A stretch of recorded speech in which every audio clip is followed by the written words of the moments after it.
Oke, sekarang kita lanjut ke pembahasan ketiga yang namanya polymorphism, di mana polymorphism ini adalah sebenarnya tidak beda jauh dengan apa yang namanya inheritance, tapi ada sebuah ciri yang membedakan. Oh ya, sebelumnya saya lupa bahwa penggunaan protected itu bisa digunakan di pembahasan inheritance. Oke, nanti kita coba masukkan di sini juga, karena ini juga protected itu bakal menjadi ciri di dalam polymorphism ini, bahwa di dalam polymorphism itu adalah memiliki dua papasan yang namanya overload dan juga override. Nah, kita misalkan bahas dulu yang namanya overload. Nah, overload itu seperti apa sih? Jadi yang namanya overload itu biasa saja dicirikan bahwa sebuah method itu bisa didefinisikan sebanyak n kali. Namun bedanya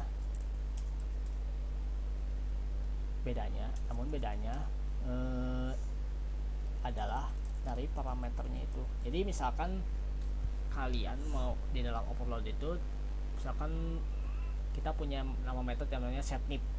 Nah, di dalam kita bisa menuliskan setNip ini sebanyak berkali-kali, tapi harus ada yang membedakan, bahwa yang membedakan itu adalah parameter itu. Misalkan setNip yang pertama itu tidak ada parameternya, kosong misalkan. Kemudian set yang kedua punya parameter 1, misalkan nipnya saja. Misalkan yang kedua, yang berikutnya ada parameternya ada 2, dan seterusnya. Itu bisa dilakukan, bisa dibuat secara berulang-ulang gitu untuk set itu. Tapi di dalam PHP itu tidak bisa dilakukan seperti itu. Tapi sebagai gantinya, bahwa kalau misalkan untuk melakukan overloading itu, dia bisa didefinisikan seperti ini. Nah, ini seberangan ini bisa dikosongkan, nama bisa dikosongkan, jadi selama dikosongkan ini, jadi yang namanya overloading itu bisa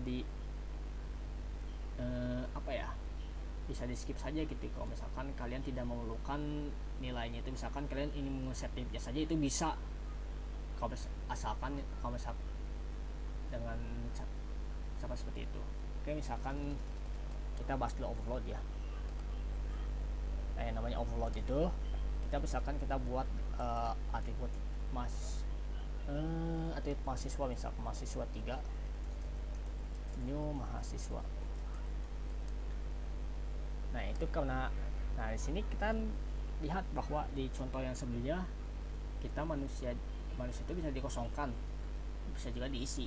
Ini contoh penggunaan overload di dalam PHP atau PHP OP maksudnya. Nah, bisa juga kalau misalkan ini mahasiswa gitu, kalian bisa saja hanya mengisi nitnya saja.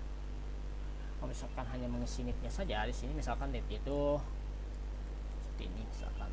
Nah, kalian bisa karena dia sudah definisikan bahwa atribut lainnya bisa dinulkan, ini bisa dengan kosong, 690 dan lain sebagainya, maka nilai-nilai cara mendefinisikan overloading itu bisa dilakukan seperti ini. Dan ini juga berlaku kalau misalkan kalian lakukan setNip juga. SetNip kalau misalkan nipnya di sini dikosongkan juga, ini bisa saja. Oke, kita coba dulu ini ya. Misalkan mahasiswa, kita masukkan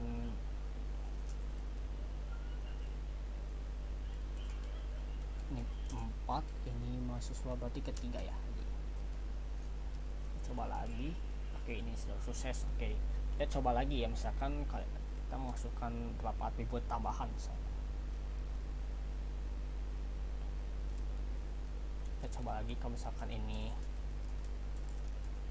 dikosongkan, ini mahasiswa 4, misalkan ini mahasiswa 4, set ini dikosongkan. Coba.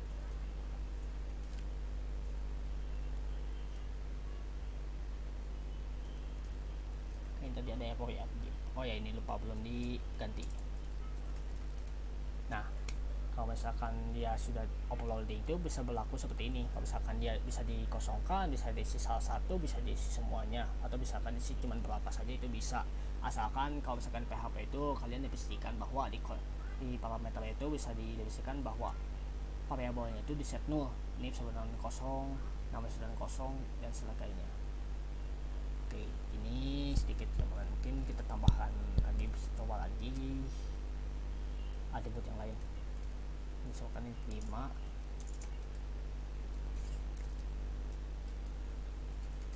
Sekarang saya ingin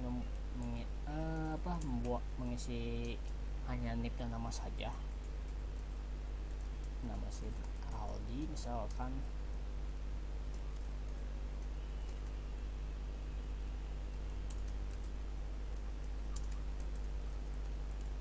Nah, itu bisa saja. Tapi kalau misalkan kalian cuman misalkan di isinya itu cuma nip dan jenis kelamin, maka jangan lupa bahwa di tengahnya itu kalau misalkan karena dia di urutannya itu nip nama jenis kelamin bukan nip kemudian jenis kelamin, maka isinya itu bisa seperti ini. Misalkan ini laki-laki, ini tidak bisa dilakukan sebenarnya. Bisa dilakukan tapi nanti isi dari namanya laki-laki. Kalau misalkan kalian ingin men-skip nama, mengisi nama, maka ini cukup dikosongkan sama seperti ini. Oke, kita coba lagi. Oh ya udah benar sebenarnya. Jadi ini contoh penggunaan overloading di polymorphisme. Sekarang kita lanjut ke yang namanya overriding ya. Kita sebelumnya belum belajar mengenai protect atau protected. Kita sebahas di sini juga karena yang namanya protected itu bakal singkatnya overriding karena dia sebagai turunan, sebagai atau turunan dari parentnya, maka nilainya bisa dimodifikasi gitu di childnya.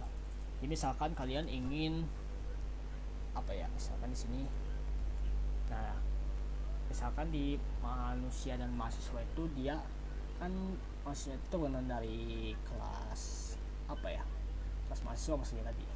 Nah, kelas misalkan kalian ingin modifikasi nama mahasiswanya itu misalkan, itu bisa saja asalkan bahwa di sini definisikan bahwa si namanya itu metode dari namanya itu bisa didefinisikan secara protected gitu. Atau jangan nama deh, misalkan di sini semester gitu, karena dia bisa berganti-ganti gitu. Kalau semester yakin mahasiswa ya berarti. Oke, kita karena dia udah punya mobil.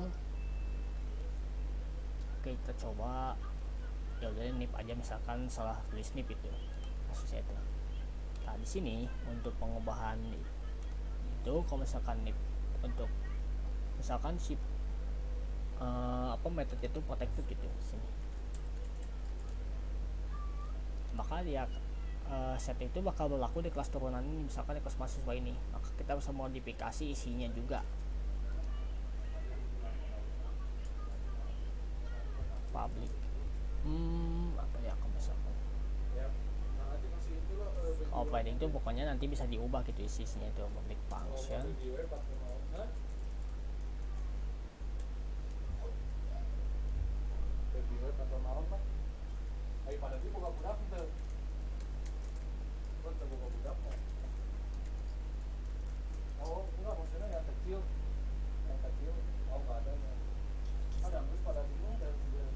Oke, mungkin saya lupain untuk ini, kita skip dulu. Oke, intinya mungkin untuk yang namanya overriding itu dia bisa memodifikasi nilai dari parentnya itu nantinya. Jadi intinya kalau misalkan untuk namanya protected nanti bisa digunakan oleh kelas turunannya. Oke, nanti untuk overriding mungkin bakal dijelaskan mungkin di pertemuan lain, tapi singkatnya seperti itu ya. Oke, setelah ini kita bakal lanjut ke materi interface dan abstract class.